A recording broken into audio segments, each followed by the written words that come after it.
Rewind the dynamite from the post-wrestling site. AEW, lighting up the fuse. Sit back and enjoy the bubbly as we hear from John and Wai Ting. Where we're going, we don't need roads. And if the buck stops here, this thing might blow.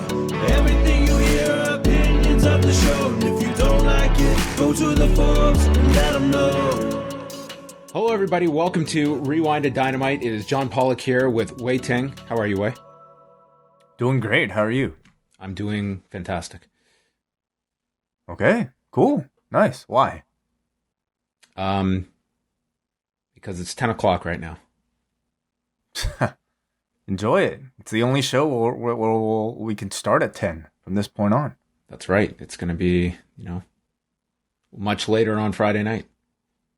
About an hour, yeah. Well, let's go right into things. Anything you want to mention off the top? What's coming up?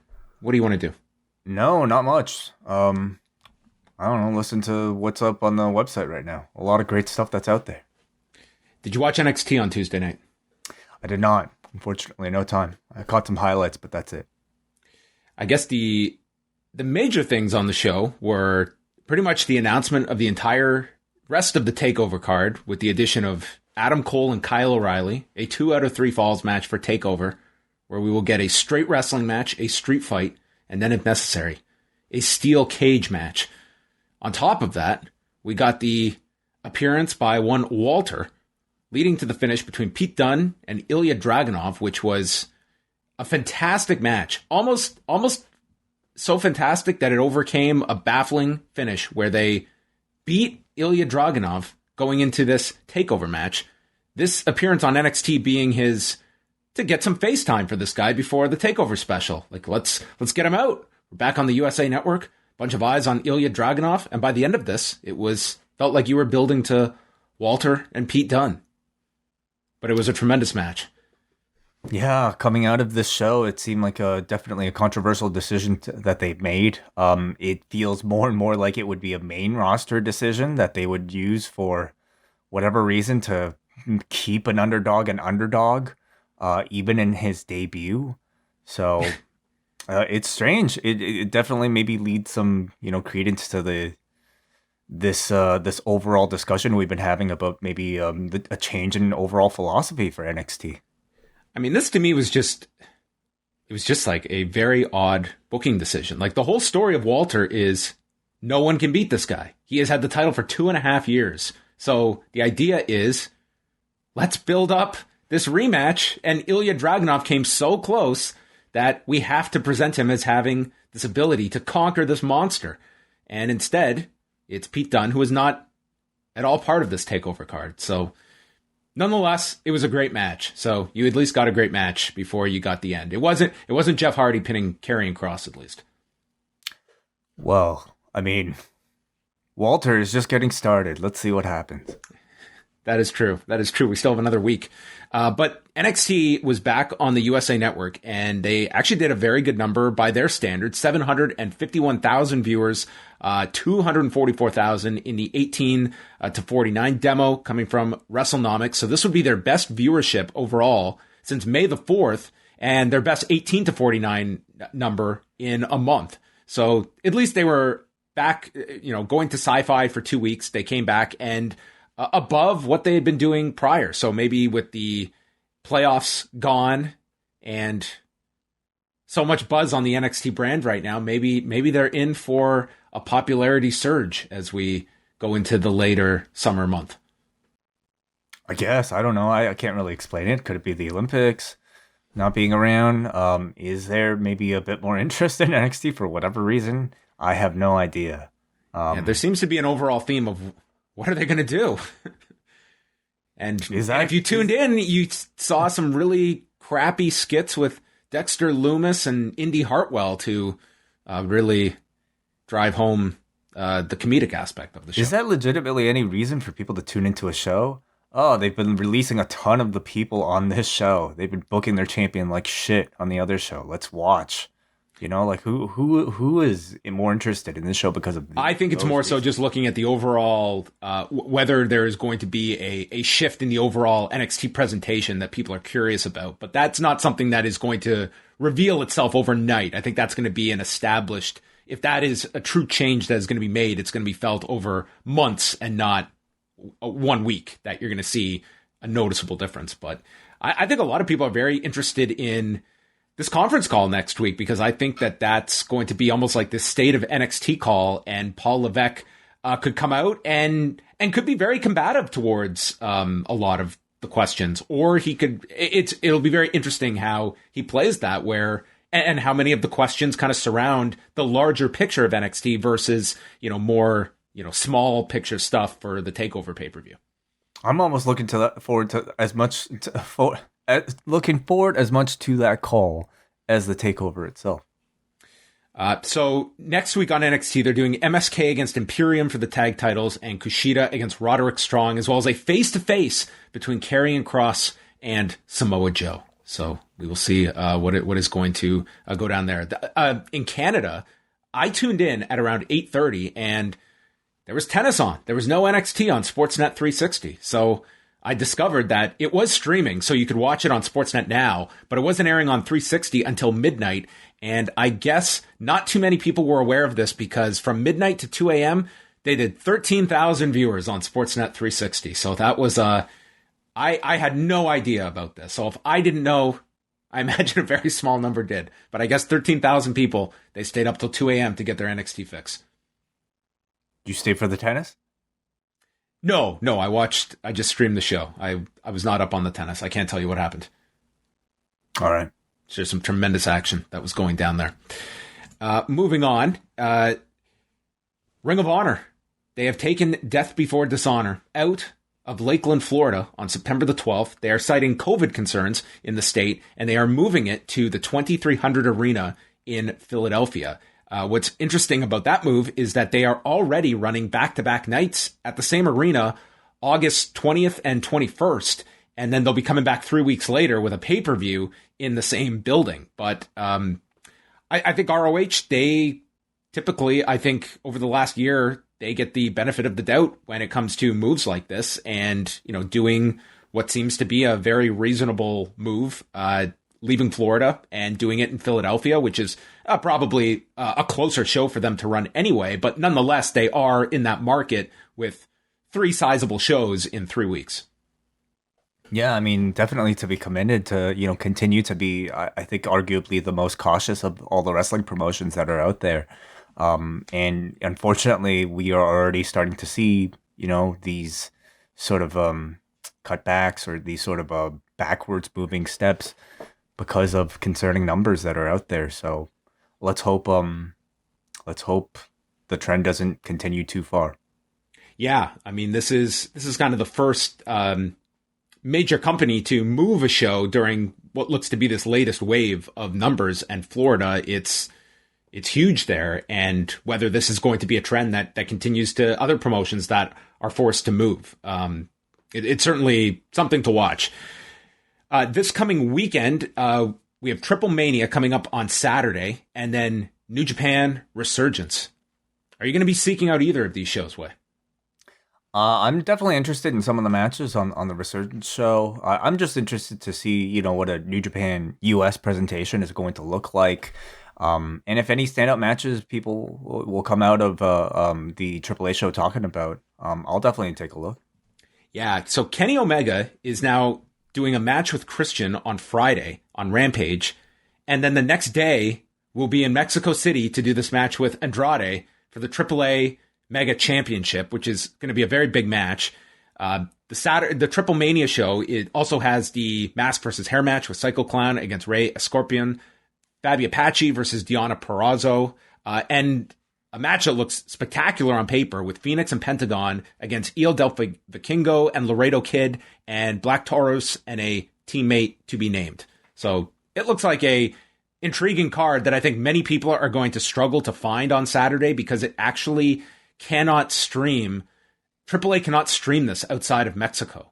So it is going to be quite the chore to be able to find this show. It looks like Lucha Blog is actually going to stream the show on their own personal Twitch. So that might be an option for you to use, but they cannot stream it outside of Mexico. So I don't doubt that people will be able to find this show after the fact, but live viewing, I don't know how many people are aware of this, but they will be aware Saturday night, as it could be a challenge just to find the show. Chat room brings up an interesting question. He is defending the Impact title on Friday against Christian, defending the AAA title against Andrade on Saturday. Do you see title changes this weekend?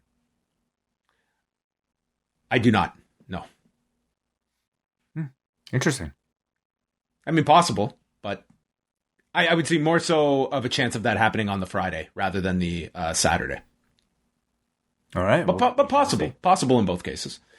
And then Resurgence, the big matches, at least, are Lance Archer and Hiroshi Tanahashi for the U.S. title, Jay White against David Finlay for the Never Openweight Championship, Jon Moxley and a partner to be named versus the Good Brothers, Tomohiro Ishii versus Moose, and then we've got Fred Rosser, Rocky Romero, and Wheeler Yuta against TJP, Clark Connors, and Ren Narita, Alex Coughlin versus Carl Fredericks, and Team Filthy against Leo Rush, Fred Yehai, Yuya Uemura, Brody King, and Chris Dickinson.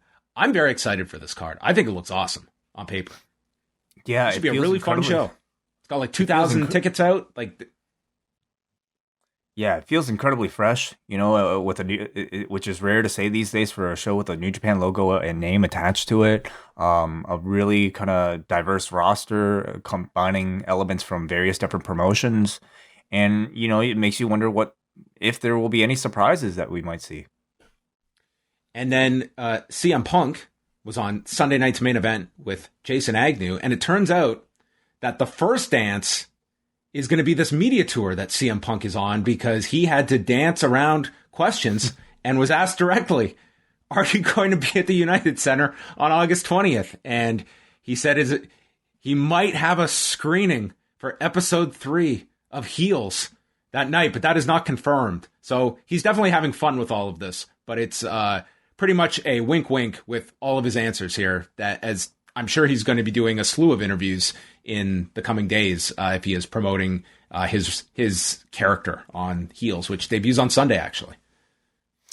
If you are involved with Heels, if you're the TV network that is promoting Heels, it is somewhat, I would say, to your benefit, actually, that I think all this attention is on CM Punk. Totally. Even talking about, even though all the questions are going to be about his AEW appearance, in the end, we are talking about Heels and getting the word out about when Heels is coming out and whatnot. So it's an interesting bit of co-promotion, whether or not intentional. And we go to our friends at Triller, who are preparing for their card on September the 11th, headlined by Oscar De La Hoya versus Vitor Belfort. And now we have, in a boxing fight, Anderson Silva versus Tito Ortiz. Yeah, I mean, honestly, initially I saw this story and I was like, as much as I love Anderson Silva, I don't really have that much time to want to see, dudes past their physical prime competing in exhibition boxing matches anymore. But then again, it's Tito Ortiz, and I'd still love to see, maybe now more than before, Tito Ortiz get his head punched in.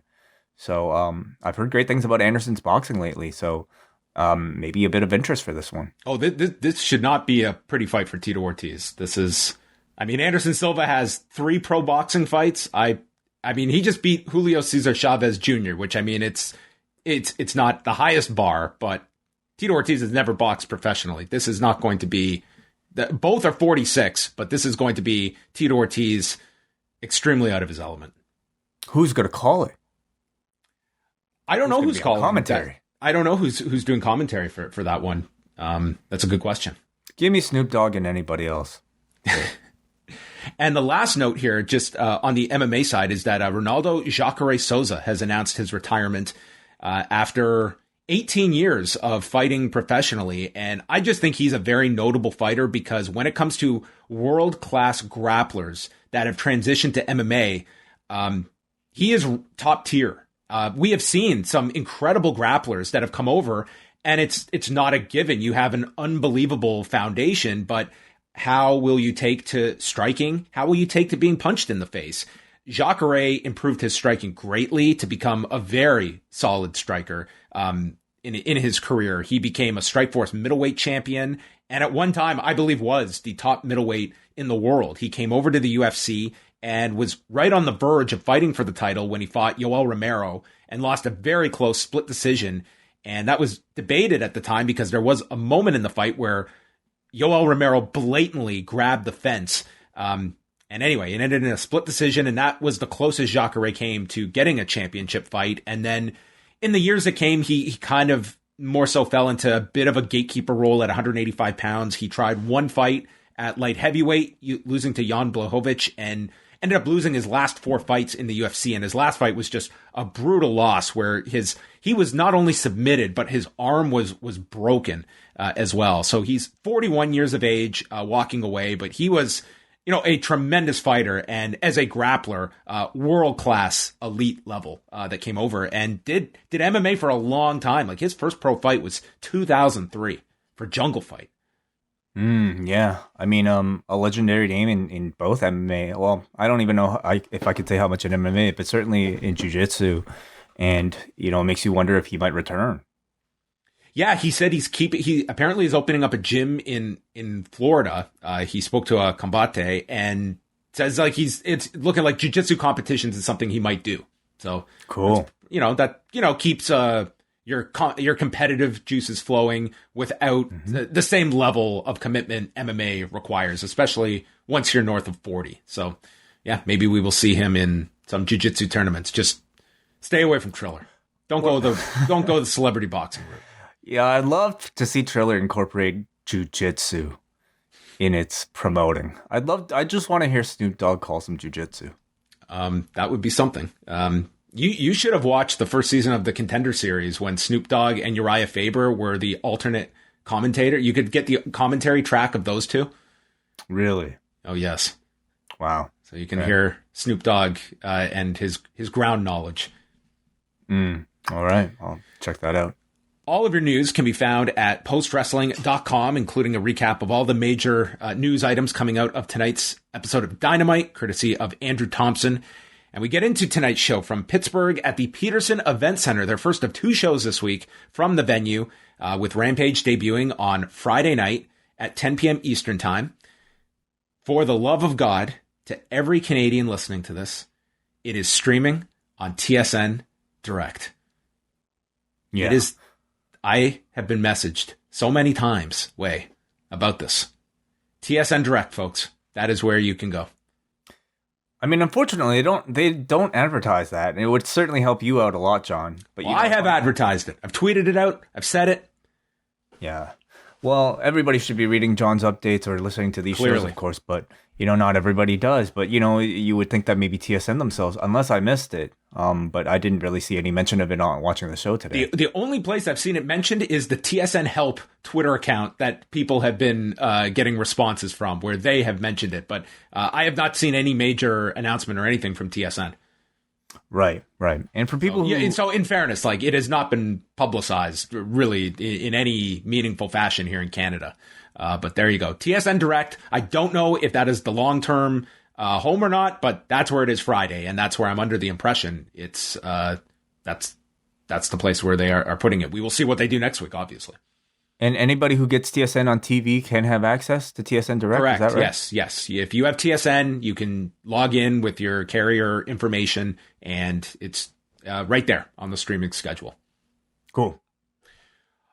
They started off the show with a memorial for Bobby Eaton that I thought was a really nice touch to make mention of.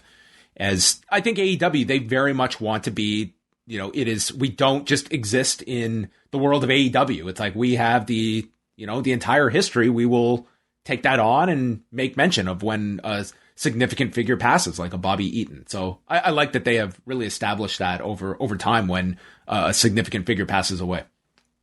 Yeah, it really feels like AEW from the get-go has kind of maybe taken on the a representative maybe voice for wrestling in general, and not just wrestling that's contemporary, but wrestling history itself.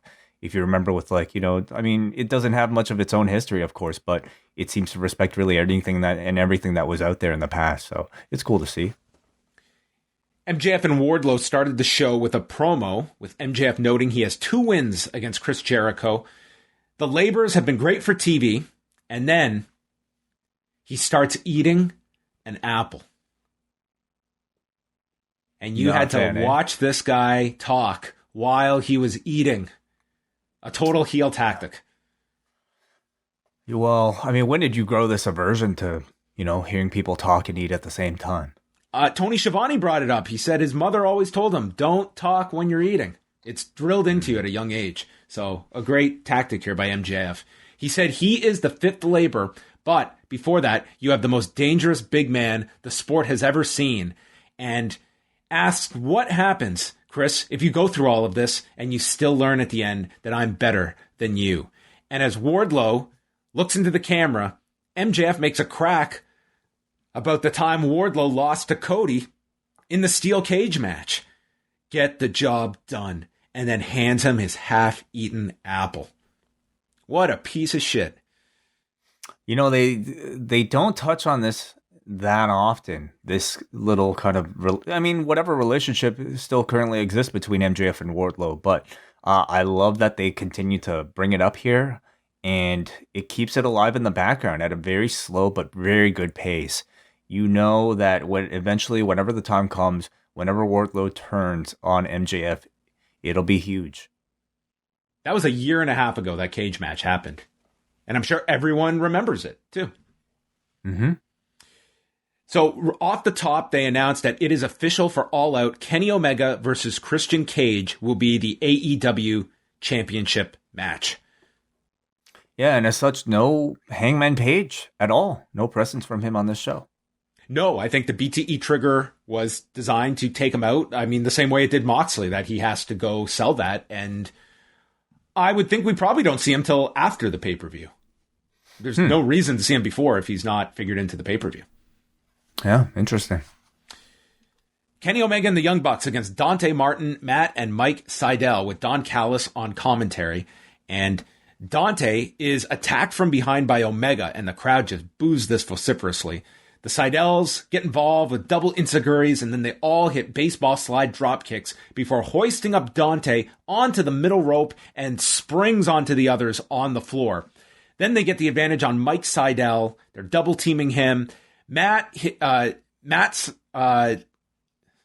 multiple Matts here that I'm trying to keep track of here, but it was the tag by Mike to tag in his brother Matt, and they did a double team crossface Muda lock onto Matt Jackson, which is broken up by Kenny Omega. Dante then is in the ring with Omega, and this was really the high point of the match, was seeing these two. Dante lands on his feet from the Snapdragon, and he gets his offense in on the champion, and the crowd is instantly behind this guy, and they're going nuts for him. There was this amazing springboard Hurricane Rana to the floor on Omega, and then returns to the ring for a huge near fall on Matt Jackson, which the crowd bit on. Everyone is in the ring. There's all these flying knees going around. Ushigoroshi V-trigger delivered to Dante, but he counters the one-winged angel and lands this overhead kick. Another counter, and Omega drills him with a knee. He eats a pair of super kicks from the Sydals are super kicked by the Bucks, and then a one-winged angel and 3-person BTE trigger with Kenny involved, pinning Dante in 12:06. The result of this was Dante Martin getting pinned, but they booked this kid like he was Goldberg getting beaten on by the entire NWO here with a taser. Like, I didn't see this coming. I did not see them giving Dante Martin this much, and I absolutely loved it. This is one of the things about this show. You never know who they're going to put that spotlight on. You saw Dante Martin go be competitive against the 3 most dominant champions in this company in Kenny Omega and the Bucks here. I was really invested in this opening match, essentially featuring several unranked AEW Dark competitors in ways that I never expected. It totally makes Dante Martin, but of course, much of this depends on the follow-up. Is this the beginning of an actual sustained push? Or was the whole point of this just simply to, maybe give a bit of shine to this kid in an unpredictable way to make us pay attention to this opening match. I certainly hope it's more the former. Yeah, I mean, it's hard to imagine him getting like a sustained thing coming out of this, but I mean, to your point, it's just the idea of him being competitive with Kenny Omega for a couple of minutes is like this star-making feeling you had coming out of this. Over time, I think your audience will latch onto that if they see a guy get all this competitive advantage over your champion, but it ultimately, the guy stays in the exact same spot. It becomes less effective over time. But coming out of this, Dante Martin felt, and it was instant that this crowd was behind him. It's not like they even had to really get the crowd up to get you to believe in Dante Martin. It's like, it's a real, I think, tribute to the Omega and the Bucks who have done this time and again, that they can really solidify whoever is losing by just being competitive with them. And yeah, I think that Dante Martin, there certainly is some shine on him coming out of this. You hope so. You know, I love this match simply because of its unpredictable nature. There was a moment, you know, after he flipped out of that Tiger Driver 98 and rolled Kenny up. Right. I thought, man, they're giving this kid this much. Could they actually have Dante Martin pin Kenny? Like, it was reaching that realm of possibility. And it's, you know, it maybe goes to show you how good the match was, how unpredictable at times AEW's booking can be. But at the same time, you know, like, you do this with so many guys. You have so many guys that are just kind of lingering in this area where they might get that occasional shine, and then you never really hear from them or see them on Dynamite again. I feel like eventually you'll run out of that favor from the audience. And I just hope that they start, you know, giving sustained pushes for guys that get this amount of attention. Don Callis came to the ring and cut a promo saying Pittsburgh has never seen a winning team like the Elite, and Christian Cage interrupts them.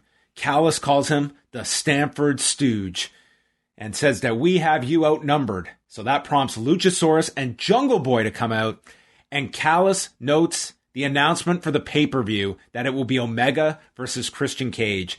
This crowd was not excited to hear this news, and then they erupted in a CM Punk chant. So we got our first real sustained CM Punk chant at an AEW show.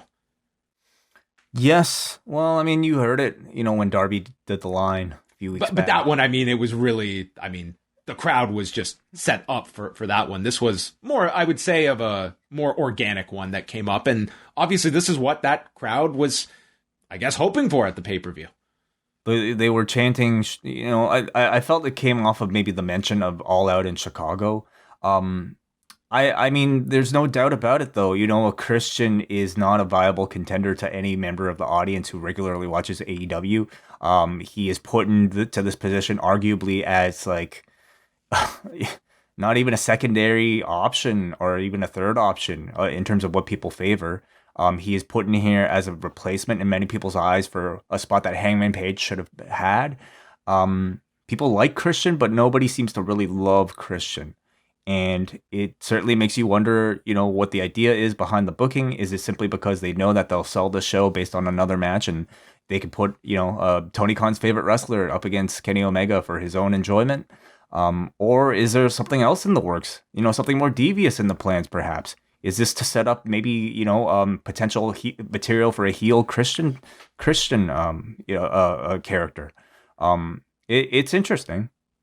Yeah, I think that there is long term, you could get something out of that. But for the short term, for this pay-per-view, I think it's a very tough spot. It just on its own, I think it's going to be an unbelievable match. I think these two are going to have a fantastic match together, but it's not even the believability, because sometimes that is something you'll struggle with, the believability of the challenger.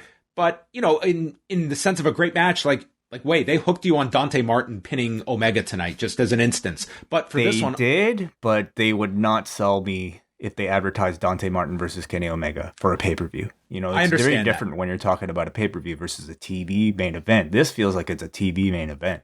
But I think there's also the difference that when you're 20 minutes deep, if it's a match that's just on fire, you can get hooked. In this one, I think on top of it, the audience does not want to see Christian Cage with this title. They know all of these potential dream matches coming up. you want Kenny Omega in that spot for all of those big matches. So I think you have that against it as well. So it's like, I understand why they're doing this direction. And I think it's more of a longer play because of the cards that they now have to play. But it's also, I think you do have to work with those disadvantages that you have now invited. The booking coming out of this segment is really interesting because it in some ways feels familiar, yet also very different because it's not something we usually see coming out of an AEW type of, main event.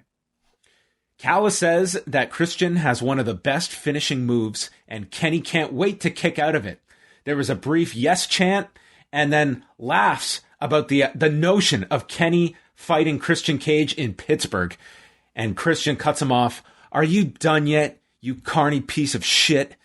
And Cage puts over the AEW title as the most important one in the business and announces that he has spoken to Tony Khan and you will be wrestling in Pittsburgh in the opener because it's Kenny Omega versus Christian Cage on Friday for the Impact title. Yeah, again, really unique booking here.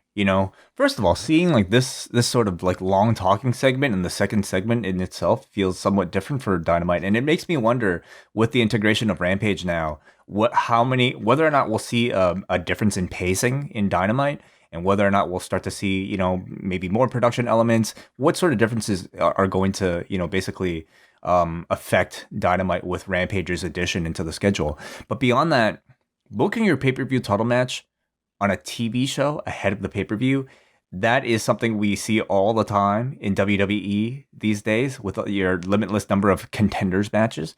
But in AEW, it is incredibly rare. So again, I feel like I have a lot of confidence that they are booking things the way exactly that they want to for great effect in AEW. So I am curious to see how they do it. But it is certainly unique. And what does it tell you, John? Does it tell you that like they too don't necessarily see Christian versus Kenny as like this super red hot feud that they need to save for a pay-per-view? And what does it mean with the championships involved here? Yeah, I'm not crazy about this idea of doing both Rampage and the pay-per-view. I think that it's like on paper, you could look at it, okay, this is a reason to get the Impact title off Kenny and it gives Christian a win going into the pay-per-view. I really don't like that. I think that Kenny's first big loss should be a real significant one and not just losing one of the hanger-on titles. Honestly, if you're an AEW viewer, it's not the prime title of focus. And I think, honestly, what this match has going for it is the actual match itself. And having a great match on Friday and then promising another great match on pay-per-view, I think it does somewhat water it down. Unless this is a big angle for Friday. And I mean, it's very un-AEW-like to promise you one thing and then delivers like a swerve. That has not been their MO for the entire duration. Right. Unless that swerve is getting out of this Christian Kenny match at All Out. Because I think most of the audience, as evidenced by tonight, probably don't really care to see this match at All Out because there's so many other challengers for Kenny that they would rather see. So I definitely smell something fishy here because it is so unusual for AEW to do this type of booking. Hearing you reminding me that Christian said that the AEW title is the most important belt in this industry. As much as I would love to see a Christian Cage run back in Impact, because I think it would be a perfect place for him to like just camp out for a bit, I can't see Impact being cool with that guy saying that line and then having their belt being put on that guy. So maybe I can't really see why would you be rooting? Like, why is Christian going for this title on Friday? Why did he go to Tony Khan to get this title? Just the warm up, John. I'll win the Impact. The warm up belt. Yeah, that's how he kind of portrayed it here. And then it ended with Jungle Boy saying he also spoke to Tony Khan, who's just given out these title matches. And next Wednesday on Dynamite, it will be Jungle Boy and Luchasaurus challenging the Young Bucks for the tag titles. So we are getting 3 title matches on Friday, and then we're getting a tag title match on Wednesday of next week in Houston. There are a lot of active belts currently in the world of AEW, really in the world of wrestling, but AEW is where you kind of get all of them kind of, coming together. And, it gives you space to promote multiple title matches every week if you wanted to. But I do feel like, they have to make a real concerted effort to keep it easy to follow and understand for the layman who is not as involved in watching every single one of these shows. Do you think a casual fan can name all the active champions in AEW between your New Japan belts and your Impact belts and your AEW belts and your NWA titles that are all available on the show? I would say it's probably a higher percentage than you think, but it's not covering everybody. Like this is an audience that I think they very much are catering to an audience that reacts when MJF is teasing the opponent being a guy that robbed a bank, and they instantly know who it is. So I think it is a higher percentage than we probably think, but that doesn't discount the point that it's still a lot of belts and champions to keep track of on this show. That is a show that is already very heavy on numbers to begin with. I agree with you, and I'm somebody, of course, who follows everything, so I know exactly what they're talking about when they mention it. But if the intent is to capture that viewer who's coming off of SmackDown, for instance, on a Friday, tuning into this product for the first time, is there a point where you have to draw the line and say, if there was a WWE fan sampling AEW for the first time Friday night at 10 o'clock and the first thing they see is the Impact title is being defended, they're going to be so confused. Yeah, completely. Excalibur says that Cody Rhodes is out of action because of Malachi Black. We don't know how long he's gone for. And we went to this first of many video features on this show. It's shot in black and white, and Aleister Black has been upgraded from a room to an office. And he says he told everyone it would be quick, short, and violent. And he is lonely because he chooses solitude. Cody already has one foot in the grave, and he holds up the boot, the wrestling boot he left. Let me know, Cody, when the next one's going in. And he is going to leave you desolate so that the only things you have left to talk to are the shadows. And you will come to understand that the volume of your voice is so low because you realize you've been arguing with God.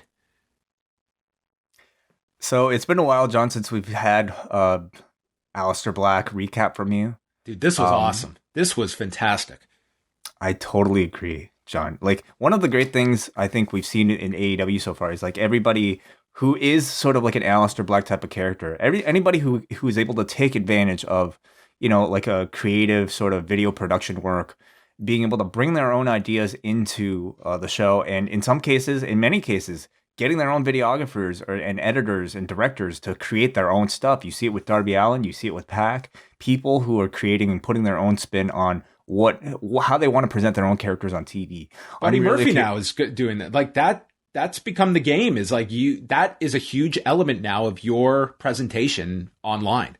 And if there's anything we've seen from Tommy and Aleister Black so far, is that the man has a lot of creative ideas for how he wants to present his own character. So I'm really curious if this is one of those cases where he got his own people. We saw him prior to even debuting as Malachi Black put that in the whole scene. Debuting the character on Instagram. So is that going to continue? This was essentially, I think, an evolved version of those dark room promos. And by simply adding a bit of B-roll, a bit of music underneath it, these very kind of like, I don't know, more like what was in the past, like we kind of laugh at. They were kind of our jokes, right, John? These like black room promos. Now, it like this one became full of life and meaning. Every sentence that Black said here was told in that same cool, mysterious style, but I actually understood the point of what he was trying to say. I understood every line of what he meant. Cody having one foot in the grave as he's holding up the boot that he used to retire from, and I'll bury the rest whenever you're ready. That's a great line, and it still looked cool. It was a great promo, great segment here, and follow-up to remind you of this big outcome from last week, so it wasn't just forgotten. And they reiterate that Cody is gone for the time being, but the reality show, Roads to the Top, will debut September 29th, and then they threw to a preview of it, which we did not get in Canada. We just went right to a commercial. Well, yeah. No, the roads do not extend to Canada. Fortunately not. Geo-blocked. They recap Miro's win over Lee Johnson. He remarked how he beat the shit out of him. And this Friday on Rampage, he will face Fuego del Sol. And if Fuego del Sol wins, he will also earn a contract with AEW. So those are our 3 matches. Kenny Omega and Christian Cage, Miro and Fuego del Sol, and Britt Baker versus Red Velvet. 3 title matches in an hour. It's a big hour. It'll be fine. Like, I think you're going to get 2 lengthy matches, and I see Miro and Fuego being, a shorter match. Yeah, it's really hard for me to predict a rating for a show like this. I think it'll do very well. I've seen some estimates like in the 700,000 to 800,000 range. That's probably like a fair estimate, though. I feel like AEW, there's like this buzz that whatever the majority of the estimates are, you almost tack on like 10%. So if they top 800, like, I'm not going to be stunned, and maybe that's really high. There's going to be a whole lot of curiosity, I think, for the first show, just for people to see, how important this show is going to be, whether or not there's going to be any further surprise. But really, next week is sort of like, I expect full AEW, like, record-breaking, like Dynamite, top-end Dynamite numbers for next week's show. That's going to be hard to do on a Friday night, even with Punk. Like, they have an enormous amount of buzz right now for that show. So that is certainly going to, I think, represent, like, what are you going to draw on a Friday night? If this was on Dynamite, they, to me, would be blowing past that debut number from 2019. But it's Friday night, so that's a bit tougher. But we're going to see. I think that the way that they have structured this is very smart, that you already have the buzz of episode 1. And it's a very good show, good lineup, and it's the debut. Week 2 should be well above episode 1, you would think. And on top of that, if you play your cards right, episode 3 should have that extra factor, like we saw with Sting, where Winter is Coming featured Sting's appearance, but the next week beat Winter is Coming. So it'll be very interesting how they utilize Punk as well after the first appearance. Like the lead character, I think, or at least going into this Friday's edition, it will undoubtedly be Britt Baker, but as far as I think many viewers are concerned, as far as I'm concerned, the first few weeks of Rampage, to me, will be characterized by CM Punk.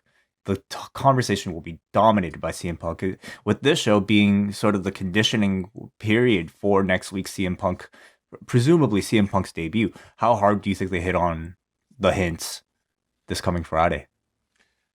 I think that next Wednesday, they should do something that just gets a ton of buzz going on the Thursday, like really hints at it hard. I don't think they outright say anything, but I would want to do something that at least, like, look at that, the interview clip today. Like, it just got people buzzing even more. It's like Punk is so hot right now that it's pretty hard to screw this up. And I think AEW has done it really, really well.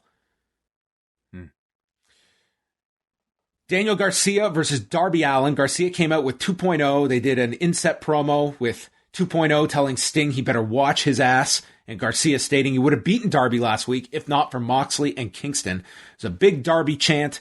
2.0 is distracting, and Darby gets crotched, and Garcia hits a hammerlock suplex and draws a comparison to Ole Anderson from Jim Ross. Garcia is working on the arm. He hyperextends both while sitting on the lower back, and then Allin gets out, hits him up with these slaps, and then Allin comes off the middle rope into a rear naked choke. He escapes from that, flip over stunner, and hits the coffin drop, pinning Daniel Garcia, gets the big pop. But then after, 2.0 are attacking Darby, so Sting gets involved. Darby joins in, and we got a Sting vertical suplex delivered to Matt Lee on the ramp. This 2.0 might be my most underrated favorite story of the year. Here are these guys who were given nothing, absolutely nothing at NXT. They had to get coffee mugs was what they had to work with. They got a web show. They got their web show, and they just worked at whatever they had. They get fired, and now they're getting a match on TV with Sting. Yeah, it's pretty great. I mean, again, that little time that they had in NXT, that little exposure they had in NXT, I think was enough to build enough interest, at least in an audience wanting to see them continue their talents on display, in an AEW Dynamite. And it feels like this will be a place where they can really kind of like be utilized to their full extent. So I was really happy to see them.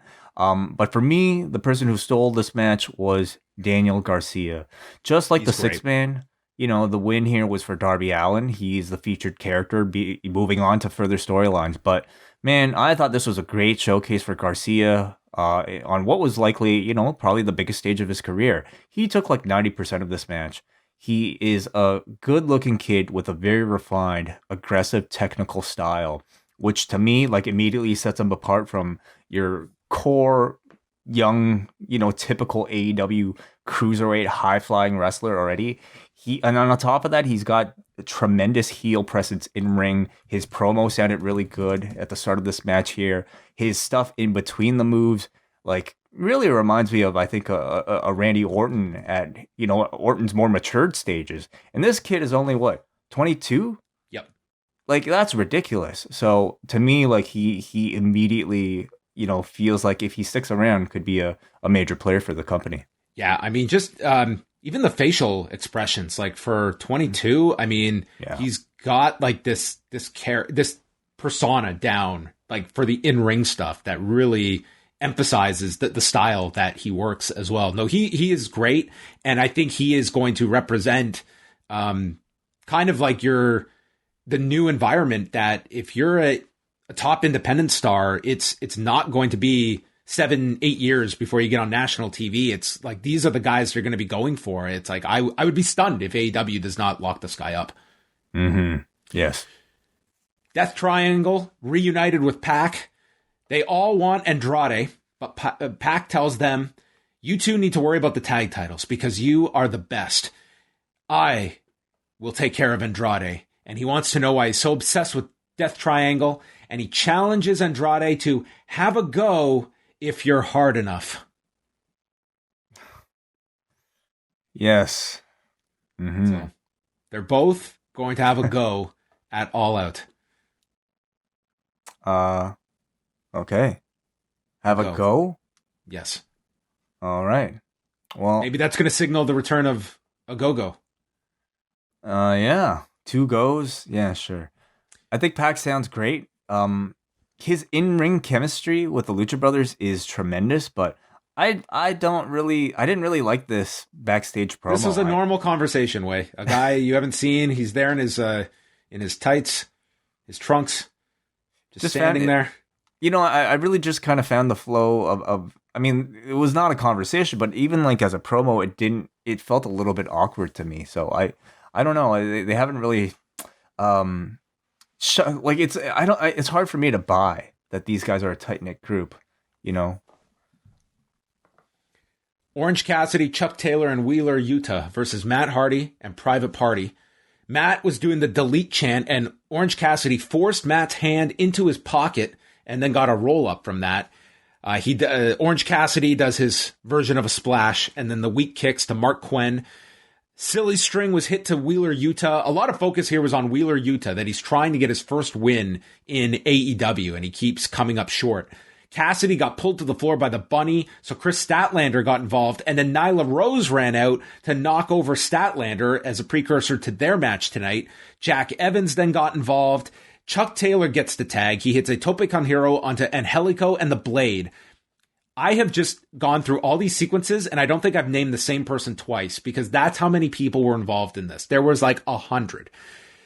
Taylor hit a spinning Liger bomb. Matt makes the save. Cassidy's back for his big return, including a Tope Suicida to Hardy. And then Yuta had a bridging German, and Isaiah Cassidy comes off the top with a swanton to break it up. Taylor gets sent over to the guardrail. Gin and Juice is hit on Yuta. Orange Cassidy is back. And finally, Hardy throws Quen into Orange Cassidy. Evans then distracts, and there's a twist of fate onto Wheeler Yuta. Matt Hardy pins Yuta as his losing streak continues. A lot going on here. I had very much the same complaint as I was watching this match. I actually thought this this match somewhat failed, as evidenced by, I think, a lack of crowd energy for Yuta's final stretch. They weren't really reacting to the offense by the end, not really reacting to the kickouts, and I don't really blame Wheeler Yuta.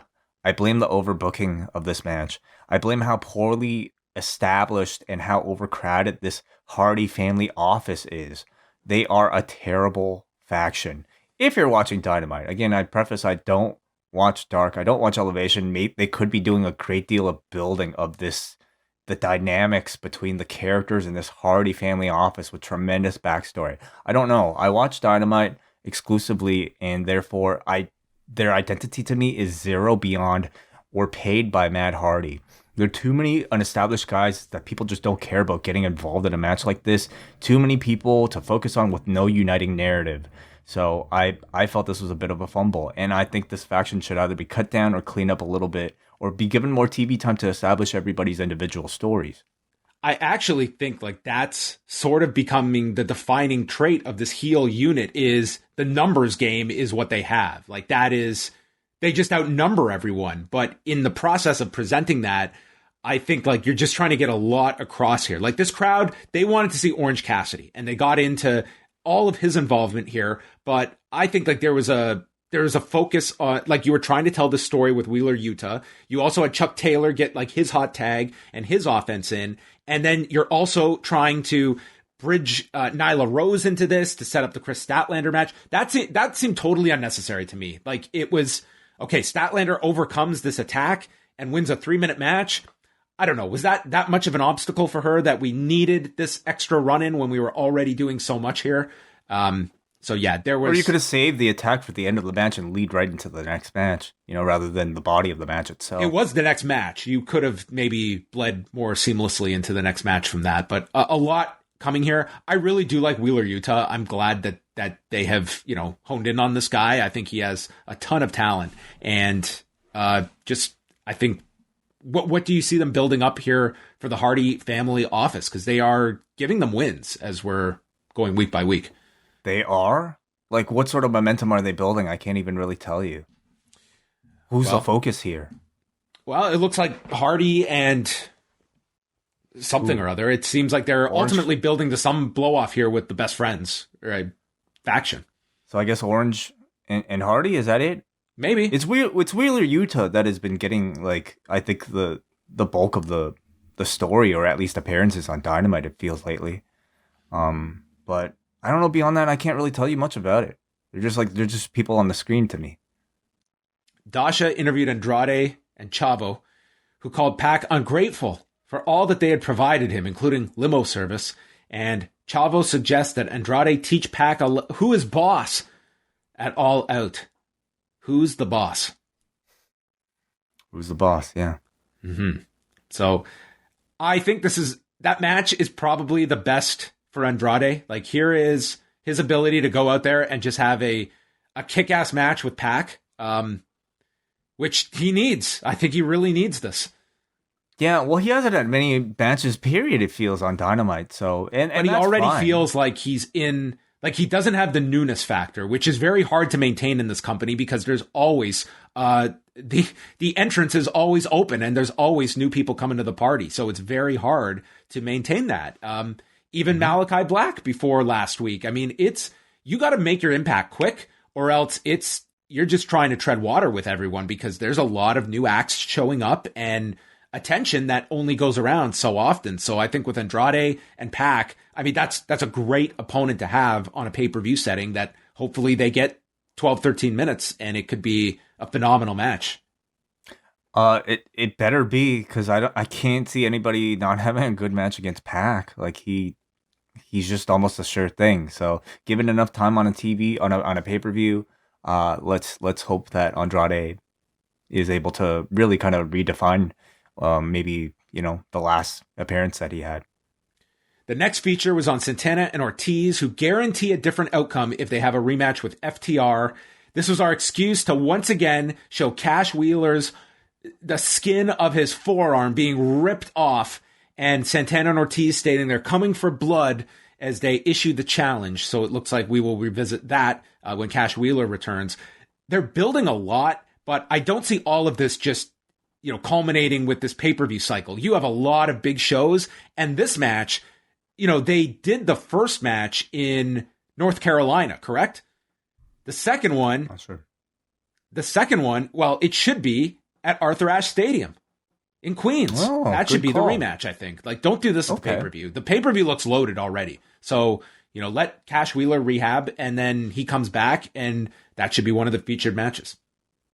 Yeah. Can you remind me what Santana said in this promo? Because beyond, I guess, we're coming for you. Didn't he say, you guys grabbed your ball and you went home? He did say that, I think, yeah. The grabbed your ball and went home.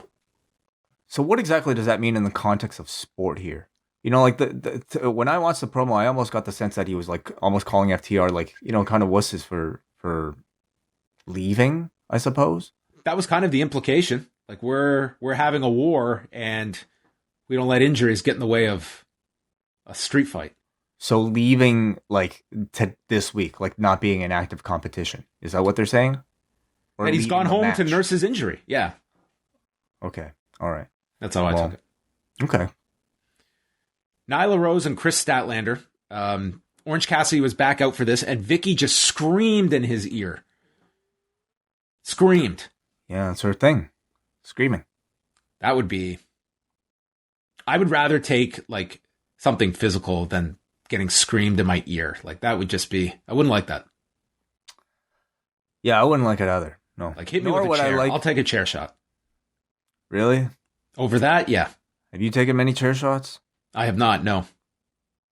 You might feel differently if you have. Chris Statlander is draped on the top rope, but she does a handstand to come off. Rose continues with the pressure, and then Chris comes out of the corner with a power bomb and finishes her with a 450 splash in 3 minutes and 5 seconds. And they were pushing Statlander hard here, that she has won 9 in a row and is a future contender. It seemed like they are presenting her as probably the challenger for the winner of Friday's match.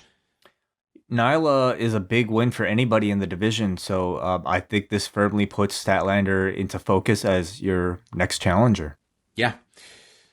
The Young Bucks are with Brandon Cutler around the basketball net. They make fun of Hangman Page. They are the best of all time. And next week against Jungle Boy and Luchasaurus, it will be as easy as a layup.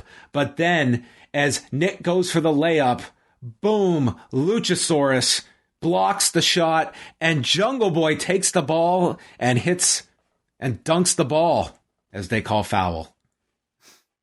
They are getting all they can out of this basketball setup. Some pretty good basketball choreography over the past several weeks from the Bucks in these segments. And makes you want to see that match. The basketball match. There should be 2-on-2 next week. Or 3-on-3 even. Red Velvet said that she has proved who she has become and gotten into the top 5. She is 22-7 with 7 straight wins. Just kind of serious video hyping up her as a challenger. And then we get the angle, which was Schiavone bringing out Britt Baker. And the whole crowd, they're going nuts for Baker. She's all decked out in yellow and gold. And she just how did we not get more baked good puns in the build to this match? That's a great point. This was really unfortunate because yes, they have got this great babyface star when they go to Pittsburgh. But the heat. They've got to. Yeah. What if they humiliated her on Friday and left her laying there in Pittsburgh? Humiliated, embarrassed. No, wasted opportunity. I mean, if they don't play their cards right, they might get this reaction next time they come back to Pittsburgh. They might do really well in this city, no matter what state their business is in, because they have a hometown star. I mean, this is very dangerous booking. She says she was not afraid to step up when this city needed a champion. They all cheered. They're like, yes, our sports teams suck. There's a huge DMD chant. She bleeds black and gold. It's been a tough year, but I present hope. And she holds up the belt. And Red Velvet, you might have had a glimmer of it if I was wrestling anywhere else but Pittsburgh on Friday. I'm dragging you to the deep end, and I'm facing you in the main event of Rampage. And with that, Red Velvet jumps her just to ensure that this crowd will hate this woman on Friday. So you pretty much have established this. I like when they do this. Like, Britt Baker is you are conditioned to react to her as a heel. So it almost gives Pittsburgh like this agency, like we're going against the usual reaction. And it's going to create this great dynamic on Friday where she will be 1,000,000% babyface. And this angle was go to town and treat Red Velvet as the defined heel in this program who is coming for our hope against our only champion. The only competent athlete to come out of our city. Yeah. It made sense why Red Velvet is, a challenger for this. I think seeing it in this context, though, gave me some pause because she is presumably going to be booed, like maybe even potentially worse than several other heels in this show, maybe on Friday, because Britt Baker is that much of a hometown favorite. But, it's an interesting choice of opponent because we've never seen Red Velvet work heel. She is a firmly established babyface in that division. And how is she going to navigate that? Will she lean in to the heel reaction? Will she play heel? Or is she just going to, ride along and perform? And is this going to be more of a double babyface situation with one babyface being, overwhelmingly more supported by the crowd? I think that's what they want. And I think they are selling you like the crowd is going to be as entertaining as the match here because it's going to have this feeling of like we are all behind the hometown star. And they just want to create an atmosphere and kind of ensured it, I think, with this kind of an angle. But this will be a real testament to them because Red Velvet was not this built up character for weeks and weeks to get here. Like, this is pretty much the setup last week and that's what they've given her. Like, a lot of it is on the shoulders of Baker. You can have some leniency there, but I do think that Red Velvet, this is a huge opportunity for her too to be in this role and see, like, can you effectively build up a believable challenger with very little on the main show in these 2 weeks. And who is next in line? I think it would be the perfect stage to establish Baker's next contender, next challenger after she wins this match and gets beaten the shit out of in front of her hometown. Karl Anderson, Doc Gallows versus Evil Uno and Stu Grayson for the Impact Tag Titles with Scott D'Amore on commentary and Brian Hebner as our referee in this Impact sanctioned match. So Evil Uno goes. We also had a Starks and Cage video briefly there. I totally missed the Starks and Cage video. Yeah, same thing you saw last week, pretty much. Colt Cabana decked Brandon Cutler and fought him up the ramp when Kazarian appeared and took him out. Scott D'Amore noting he was an Impact original. And we go through the picture-in-picture. Grayson gets the tag. Grayson looked great here. He did this corkscrew quebrada onto Karl Anderson, tries to lift up Gallows but can't. And then they did the spot where Anderson was staggering backwards, is kicked back up by Uno into a suplex by Grayson to Gallows in the corner. The champions come back. They try for the magic killer. It gets stopped. Grayson is thrown to the floor with a suicide dive, and then they hit a flatliner to Anderson, but a belt is thrown in. This distracts the ref. They hit the gun stun and the magic killer, and Grayson takes the fall in 7 minutes and 38 seconds. Stu Grayson looked amazing here, as he usually does. He's been gaining a reputation in AEW for being a very underrated performer on this show, and he certainly added credibility to that opinion through this performance. Finish was, I thought, a little disappointing. Not that creative, nor good. Just, your typical kind of belt distraction type of thing. It felt to me like the crowd had peaked earlier by this point in the show, not really recovering for like any of these last 3 matches. The match was good. I thought the finish was just meh. They also probably got what was among the largest things they wanted was Britt Baker's segment, and you're following that too. I agreed with you. I thought Grayson really looked great here. The match was fine. I wouldn't say it was blow away great or anything like that. One thing was on the commentary when either Uno or Grayson was going for the cover, and D'Amore was like building it up, like, could we get new Impact Tag Team Champions? It's like, this is the guy representing Impact who doesn't seem to have any issue with whoever is champions here. Like, we essentially have your guys with their championship on the line. Like, do you care? Do you get the automatic rights to Uno and Grayson? Is there any stakes to this for you as an Impact representative, that your tag titles might be lost to AEW representatives? Well, has that really been established so much throughout any of this sort of Forbidden Door stuff? I mean, the idea is Omega is the outsider that has the Impact tag title, and Impact is trying to But he's on your show every week. It's like, well, it's that's the best problem, is show. that, and D'Amore did not play, like, he called this like Uno and Grayson were the baby faces. He put over Anderson and Gallows as a great team, but he was not biased here towards either side. It was like, if we lose the tag titles, it's a title change. I mean, it's realistically, it's good for him. It's good for Impact. I mean, when you take the step back, it's like your representatives are on TV. You got your Impact title is going to kick off Rampage on Friday. This is working great for you. Yeah. You should be helping them lose.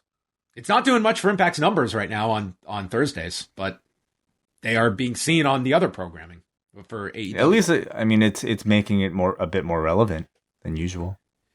Then we got a preview for Camille and Layla Hirsch for their upcoming NWA Women's title match at the end of August. Camille says that you will not take me off my feet, and the Forbidden Door has been opened. I promise you, when the Forbidden Door was forbidden, it was not to keep the NWA out of other pro wrestling business. Okay? I promise you, this is not the secret pact that was made between Billy Corgan and Tony Khan to allow Camille onto AEW Dynamite. It's maybe it's more of like, a little window that was open a crack that people forgot to close. This is like a palm tree separating you from your neighbors on the beach. Well, nonetheless, okay, John, like the term is there. You want to be included in sort of the fun. You want to call yourself, a part. You want to make yourself seem big, and you know what? I think in the context of like certainly women's wrestling right now, this Empower show is maybe the most buzzworthy thing in women's wrestling at the current moment. So it to me is worthy of the Forbidden Door moniker. I think Camille is somebody who really garners a whole lot of interest just by existing. I haven't really seen her in ring in quite some time, so I don't really know her current level, but I can definitely see a lot more interest from AEW audiences simply based off of her very unique presence. After weeks of promising this segment, QT Marshall was in the ring with Tony Schiavone, along with Aaron Solo, and Nick Comoroto was out there too. And he says it's Tony that should be giving him an apology for his disrespect, and not QT for dumping the, what was it? The protein energy drink or protein shake all over Tony. Now, what I loved about this was that earlier in the show, Tony was just in his usual excitable mode, noting, this show is so great, I had to bring my son here tonight. And he just threw it in as this random line earlier, and you never thought about it again until QT says, I apologize for what I'm about to do to your son. And I just thought it was like that Malachi Black where the lights flicker and you just don't even like register it as much, and then it has this payoff later in the show. Not to the same extent, with all due respect to Christopher Schiavone. But there in the front row is Christopher, and he grabs him and pulls him in. Tony is pissed. He apologizes, calls QT a son of a bitch, but QT still stuns Christopher Schiavone.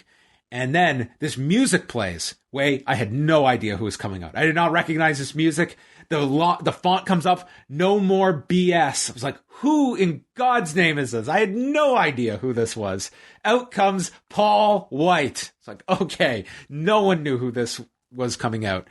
So he comes out, and it's the big angle where Paul Wight is standing up for his Elevation broadcast partner while staring at him. And this was the task that Paul Wight had, was to perform a chokeslam and literally not take his eyes off QT nor blink.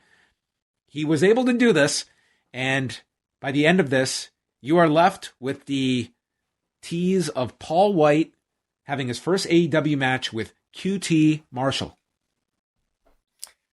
Yeah. I mean, I don't think this should be at the pay-per-view. I don't even know if it should be on Dynamite. It might be an elevation match, like for an elevation feud. But I personally, I don't even know what the real chances are of Paul Wight wrestling at this point. It could very well be true, but I'm not really interested in anything involving QT Marshall, unfortunately.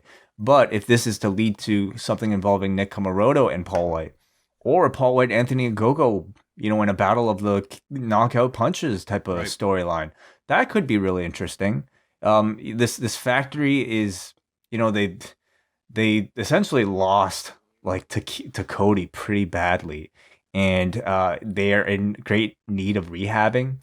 I'm not exactly sure what a big show rivalry might do for them in 2021, but he is a name, and if you're starting a brand new show on Rampage or really any of your other properties, it could be valuable for some of those younger guys. All I want out of this is next week or on Friday, a sit down where Tony Schiavone stares into the camera. He takes the glasses off and cuts the promo of his life on that bastard QT Marshall and what you did to my son. I want him to channel Archer the Stomper Gouldy when his son, that great Stampede angle that they couldn't capitalize on. That's what I want out of Tony Schiavone. The promo of all promos from Tony. It's an untapped side that we could see. QT Marshall, I said this for many years, and I mean it now. We're out of time, and you've got to go. We saw glimpses of it. We saw it briefly for when he cut that great promo on Mike Tenay, if you remember. Oh, yeah, when they tried him out as the heel that week. You're right. So next week on Dynamite, this is Dynamite in Houston, Young Bucks against Luchasaurus and Jungle Boy for the tag titles. Hometown star Sammy Guevara taking on Shawn Spears, plus a major announcement from Guevara. And in a Texas Tornado match, Darby Allin and Sting versus 2.0 in Sting's first match on television since 2015. Interesting. For some people, a draw.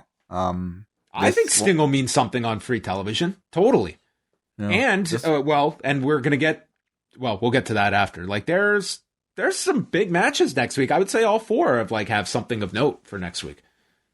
Mm-hmm. Yeah, I mean, this will not be a cinematic match. We have seen Sting, be actively involved in a live setting match, but how much will he do? It's always a point of curiosity. He definitely over-delivered at the pay-per-view, the last pay-per-view. Mm-hmm. They recap Joey Janela's turn on Sonny Kiss on Elevation, calling him a coward and a snake. That's our update from Elevation. All right. Yeah, John Cena covers it this week on Shot in the Dark. Check it out. The Fourth Labour of Jericho was the main event. Jericho versus Wardlow with MJF at ringside. And Schiavone just casually mentions that Wardlow has wrestled here in the Pittsburgh area for the International Wrestling Cartel. So, I mean, the doors are wide open of the different references. I just like the fact that it's there's a whole world that exists in pro wrestling. We're just a slice of it here in AEW. These people lived before they came to AEW. They had lives. Mm-hmm. They just fall out of the sky and we signed them. Jericho hit the code breaker early and Wardlow kicks out at 1. This was interesting. This is the 4th week in a row that Jericho has had a singles match. Prior to these labors, he had 8 matches this entire year. 1 singles match this year. That's what makes, I think, this whole labor thing pretty interesting. And he's working pretty hard matches too. Oh, in this match he took 10 power bombs. So like last week, that took a lot. With Hoovy, and then you had the Nick Gage match that was the most intense of them all. Well, he's about to release that book, so he's probably got to start a new list of matches. He's trying to rack them back up. Wardlow struggles to get him up, and then hits the power bomb, and then he just gave him power bomb after power bomb after power bomb. They went through the break. He spins Jericho off for an F10, and MJF is telling him to continue to inflict punishment. He places him on the turnbuckle for his finish, but then Jericho slips off, applying the walls, and MJF breaks it by raking the eyes from the floor. Then MJF tries to pass the ring and gets ejected by Aubrey Edwards, which, was this not the stipulation that he gets to be at ringside? MJF? That was the stipulation. I thought the stipulation was that Inner Circle people couldn't be ringside. He said MJF would be at ringside. Right. But he wasn't allowed to cheat. You know? If he cheats, you could He should have worded his stipulation much better. I can be at ringside without any officiating. And he wasn't ringside. He was in the ring by this point. I guess, yeah, he really messed up on this stipulation. Like, he could have chosen anything. You're right. He could have said, I can give Wardlow the ring when I choose from ringside. Yeah, or like, Chris Jericho is blindfolded, or like Chris Jericho has to be tied to the mat with duct tape, and somebody could just walk in and 1 count. It's a 1 count match against Chris Jericho. Wardlow gets a gun. Could have nah. I mean, the limitations are your imagination. I don't know if Domino's would appreciate that. Jericho has his bat and nails Wardlow behind the referee's back. So this has just gone to hell for MJF. And the Judas effect is hit, and he pins Wardlow for the big pop. And they announce that it's Jericho and MJF next week in Houston. Right. Next week. Yeah, that kind of surprised me. I thought they would actually save it for All Out. They must have another idea for All Out. A match with that much build. So, Jericho took a lot of punishment here, and I think the match was overall successful in building Wardlow as this kind of monster threat. I will have to say, though, I've been enjoying this labor thing, but, this beating was nowhere near the level of what he received from Nick Gage. And so I think the pacing of these labors didn't really build in the most gradual way.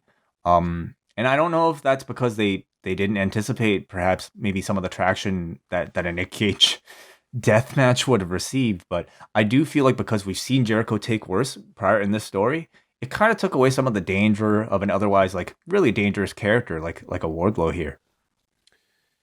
Shawn Spears jumps Jericho, so Sammy Guevara runs out. He gets slammed down by Wardlow. MJF is back with the salt of the earth on Jericho. Jericho starts tapping out. And then Jake Hager comes out to clear the ring, and MJF announces the stipulation for next week. No Judas effect, which he has used to win all of these matches, but more importantly, no Judas music, which is amazing. It also sets the possibility of, if you can instruct this crowd, if they could sing the whole song by themselves, that would be unbelievable. If they can, you'd almost have to teach them, by doing the fucking bouncy ball lyrics during the break to get them ready. Nobody knows the actual... That's it. They know, the big chorus that they're called upon for, but the entire thing, it's ambitious. It's going to be a lot of... if they try to be a lot of drunken karaoke, you are... what if they handed them out, pages when they walk into the arena? They give them the lyrics. And call upon them at... Trying to get this crowd without music to sing in sync, that's going to be as big of a challenge as getting them to chant belt. It was the first thing I thought of, was he can't just walk out to silence. This crowd, some portion of this crowd is going to try to sing, so it could be a total mess. But it's not going to be this crowd is just sitting on their hands doing nothing when he walks out. We shall see. We shall see. I think Jericho should lose just based off of not having music, in story, they could start saying, "Oh, the character gains this power." It's like the urn. It's like the Undertaker's urn. It's also his chance he could just introduce a new Fozzy track, his next single. Sure. They're going on tour, so maybe it's time that we get some new songs out. I don't think he can at this point. I think any other song he plays besides Judas is not going to get a good reaction. Yeah, he always seems to be the type that when something is really hot, it's what's moving on to the next thing. But I mean, he's going to have a hell of a time if he tries to change Judas. It's just, I don't think I'd mess with that. Not as long as this is the reaction you get for it. It's just, it's such a cool part of the show if you're a fan going. The only thing I want to see is when he turns heel, I need Snoop Dogg to get on a remix. That would be the avenue to explore. MJF referred to himself as Mystic Max, which was a clever play on words. And made his prediction that he is going to be both 155-pound and 145-pound champion at the same time. Huh. He said there's a new king in town, and you have not just met your match. Hey, but on that note, Mystic Black's birthday recently. You're right. It was his birthday on Tuesday. Happy birthday, Robin Black, Mystic Black. You're right. Very good tie-in there. Yeah, it just came to me. And that was the show. That was Dynamite. So a lot set up for both Rampage on Friday, for Houston next Wednesday, which suddenly feels like a pretty big show when you've got Jericho and MJF, Sting wrestling, Sammy Guevara in Houston, which should be, for the live crowd, that'll be pretty big. And the Bucks defending the tag titles. So and it's 2 days before the first dance. So I think like there's going to be a lot of big buzz on AEW next week. And it kind of culminates with Friday next week. Yeah, a lot of things going on in AEW right now. A lot of storylines that may or may not peak heading into All Out. They're having to establish a brand new show at a brand new hour, and still trying to keep up this momentum for Dynamite. So, any prediction, John, whether or not this one hits 1 million? Tonight's show? I'm gonna say yes. I just think that they're riding that. They've topped it 4 weeks in a row. I think that they've kind of established this level. There's no Olympics this week, and we're gonna see. Like NXT was up a lot more than I thought they would for their first week back to USA. I'm gonna say yes. I am gonna say yes. Yeah, the Olympic thing, I think maybe gives me a reason to believe that the answer may be yes. But, I mean, if that is the case, that is a really good sign, because this was not a bad show, but hardly, I think, the show with, like, your major pay-per-view feeling like caliber type of main event or any sort of match on the show to really get you that attracted to it. So we shall see tomorrow at some point. All right, let's go on over to forum.postwrestling.com to get everyone's feedback to tonight's episode. Wade, do you want to read the poll results? Sure. Out of 10, what did you guys give this edition of Dynamite? A 6.26. Well, let's see how you guys justify it. We got a Bruce who says a fun enough show with a lot of time given over to inoffensive and unremarkable mid-card stories. As always, everything on Dynamite happens to advance stories or characters, but not every one of those is going to feel impactful or catch fire. That certainly can't be said for Dante Martin, though. He's looked great on Dark for the past few months, and while I think he's been on Dynamite a couple of times even after Darius' injury, this felt like a real breakthrough moment. I'm seeing a number of comments about how lukewarm Christian and Omega feels, and while I don't disagree, the timing of it seems like a necessary evil in order to give Page and Omega and Punk's debut each the spotlight that they deserve. Lastly, Omega defending his 2 non-AEW titles on consecutive nights seems noteworthy. I don't have any specific stories or predictions, but I would be curious as to what you guys might think. Like, I know that that's how it's set up, that it could be, okay, he loses both belts. He's on this losing streak. Could Christian beat him again? I just don't like it. I don't think like that's, when you're setting up all this stuff for Omega, I think that he should just, you're riding this whole belt collector thing. I don't think Christian should be the first guy to beat Kenny Omega for any of the titles. I just don't like that. Christian is not the end game. He is, a setup for bigger opponents ahead. And I just think that ultimately it should not be kind of chipping away with losing the smaller titles first before the AEW title. So it would not be my call to give him back-to-back losses this weekend. I don't think I'd want to beat him on either night, to be honest. I agree. If you're AEW and presumably in control of, I think, a lot of these business practices, perhaps you have a bit more leverage than some of the other promotions that you're working with here. I also don't really know the kind of context, in which these belts were negotiated to appear on their shows. Contractually, there could be, some sort of end date to this agreement that says you have to drop the belt by this date, and it could be AAA's biggest show. I don't really know, but TripleMania is a show that received no mention. That was a match that received 0 mention on this show. So I could see them not really caring so much about the result of that one. He hardly ever mentions or even carries that belt with him. So that one might be more likely. But the whole Christian Omega booking is really peculiar and very different for AEW that I feel like something else might be at play. So I'm curious to see how that plays out just, for the scenario alone. MJ wrote that the crowd seemed insanely hot tonight. Dante had his coming out party. Britt Baker is an amazing success story, and to see her get that kind of reception in her city is awesome to see as a fan, but thinking about her journey as a real person beyond the character she's playing. I just can't believe that Omega and Cage is the all-out match. Somehow they have to get this to Hangman and Kenny without overshadowing Hangman's chase by Punk's debut. What if Cage is taken out and Hangman is given the shot? Who is upset? Isn't he still the highest ranked? Show is already sold out with no card. The pop reaction for that kind of swerve would put the spotlight equally back on Page, and this story is so hot it can be ready on short notice, especially if it's done the week of, because we operate in a day of news cycle. I just think like the timing is not right for it. Like, what would be your way you book that match? I don't think Kenny should be losing the title right now. If you've got these potentially big matches, I think they're more important if you've got the championship attached to them. And I think that by the end of this, if Hangman Page is forgotten about and he's just dead in the water, I don't fathom that in the least. Like, I think Hangman Page is the end goal, but it's been affected by what's in the near future. And that is Kenny Omega as a strong champion having, at least one, if not two big matches over the next few months.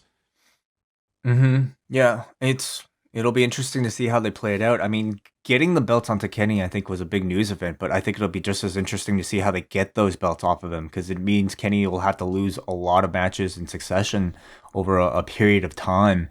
And I'm assuming that at least one or two of those might be screwy finishes, but I also think AEW, is not the type of promotion that maybe is very kind of conservative when it comes to your fuck finishes for big matches. So and also advertising matches and not delivering them.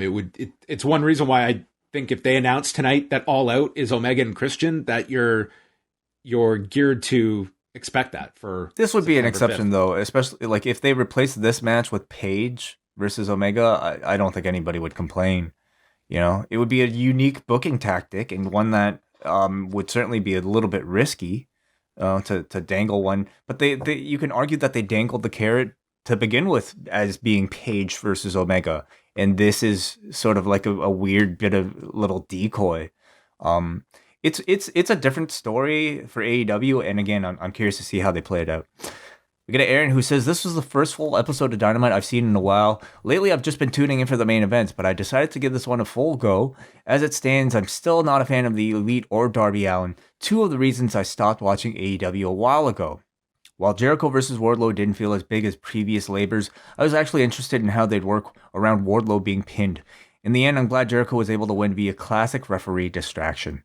I feel like Jericho should be putting something on the line if he loses his next match against MJF. It doesn't need to be his career, but even something like loser leaves town would be fine.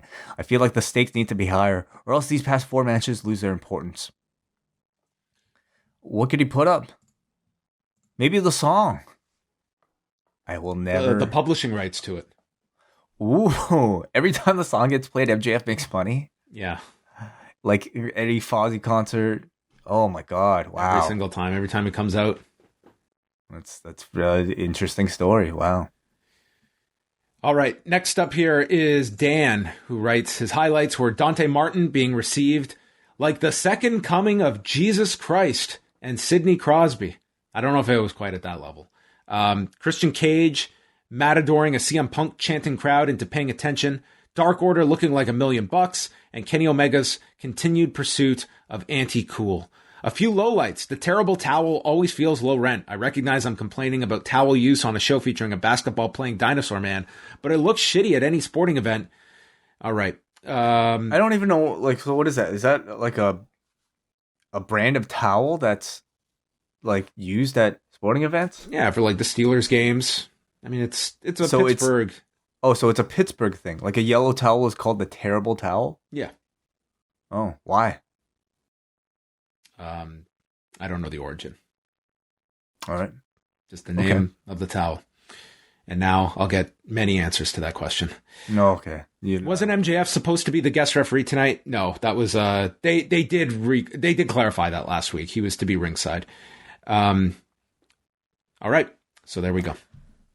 Okay, we got a Chris from Melbourne who says Dante Martin is an absolute star in the making, and Britt Baker's entire segment is another example of why WWE's reluctance to let a character have a strong connection to their hometown is a confusing move.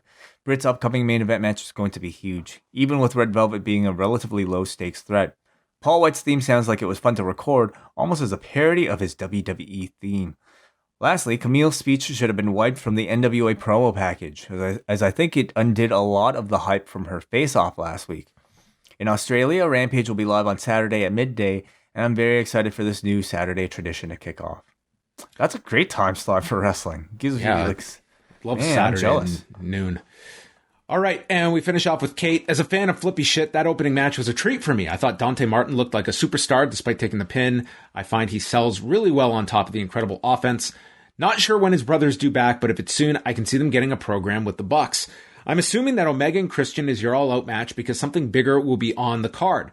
Adding the match for the Impact title is an interesting angle because I can actually see him winning that, which would be the first time Omega has been pinned this decade, unless Andrade wins this weekend. Once Hangman is back from his paternity leave, I think he goes right to the front of the line, so I'm not worried about that story losing momentum. Although the build to Andrade and Pac hasn't been great, I'm excited to see the match. I can't say the same for QT versus anyone, and I feel like there are people who should be getting time ahead of him, and would be happy to see Paul Wight versus Nick Comoroto. And adds at the end here, do you think we get a Daniel Garcia Wheeler Yuta match at some point on AEW television? This coming off their 60-minute match over the weekend. Probably not for 60 minutes on AEW television, but sure, they could do the rematch. But I would like to see them have a reason for it rather than just throw them out there. They're both in, being established at the moment. Don't really have so much character yet to justify a match between two relative unknowns, but yeah, at some point, sure. All right, thanks everybody. We appreciate the feedback as always. Okay, cool.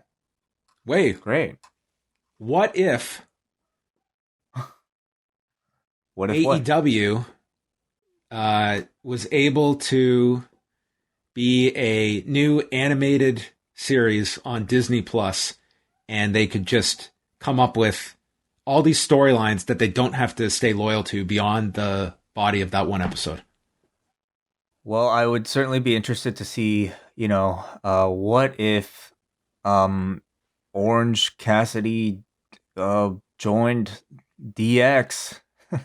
Or what if Kevin Nash became the belt collector? Huh? I don't know. But I guarantee you, if a show like that were to happen, WH Park and I would be doing a podcast review of it on the Post Wrestling Cafe. And that's what we'll be doing tomorrow night. It is a return of MCU Later, covering episode 1 of What If, the latest MCU series that's out right now on Disney Plus, their first animated one, which I've yet to watch, actually, surprisingly. So I don't know if that says something about maybe my level of anticipation for it, or the fact that I've just had a bit of a busy week. But I am certainly going to watch it, and I look forward to talking about it with WH to see exactly, much like Rampage, how important of this show is going to be to the overall canon of the MCU. All right. Well, we look forward to that. I wasn't sure if you would be reviewing the track off of the album Human Clay that Creed put out with their song What If. Yeah, I feel like we just did a Creed joke. Oh, because we reviewed Creed. That's right, we did. We've gotten a lot of mileage out of Creed over the years, so this is probably going to be it. So there you go. That will be coming out on Thursday, as will a new British wrestling experience. Martin and Benno will be joined by Gareth from Grapple, so they will be chatting all the latest news, including Ilya Dragunov comes to the U.S. Welcome to WWE. I should preface, I don't know if they managed to catch this week's NXT before they recorded that episode, because I believe they recorded it a little bit early, but nonetheless, even better. Yeah, a lot of hopes and dreams, I think, placed on on young Ilya's trip to the U.S. I should also say, on the British Wrestling Experience feed, as of now, you get a double dose of Martin, Benno, and Gareth from Grapple, because it is the culmination of their 12-hour stream. You get to listen to the final hour, which includes Martin Benno after a 12-hour stint talking to JP Houlihan and Grapple from Gareth right now on the British Wrestling Experience feed. So plenty of content from those great broadcasters right now on their feed.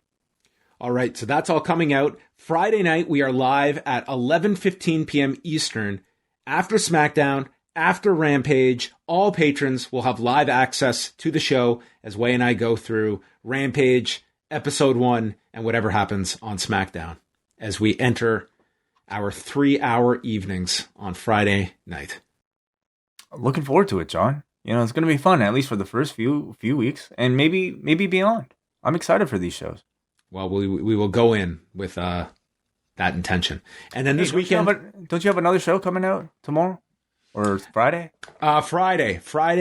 We have not done the interview yet, but we will be releasing an interview with the one and only Ariel Helwani, who will be returning to Post Wrestling. So that will be dropping on Friday during the day. So you can look forward to that. He is returning with the MMA Hour this Monday. So we will chat with him about his latest career changes and where he is off to next, and the return of the MMA Hour. So you can look out for that on Friday on the site. Pros Profile Zone, Ariel Helwani. That's right. Ariel Jacob Helwani will be with us. And you can get the whole schedule up at postwrestling.com. That's it. I'm out of plugs. So have a wonderful evening, and we'll speak with you on Friday.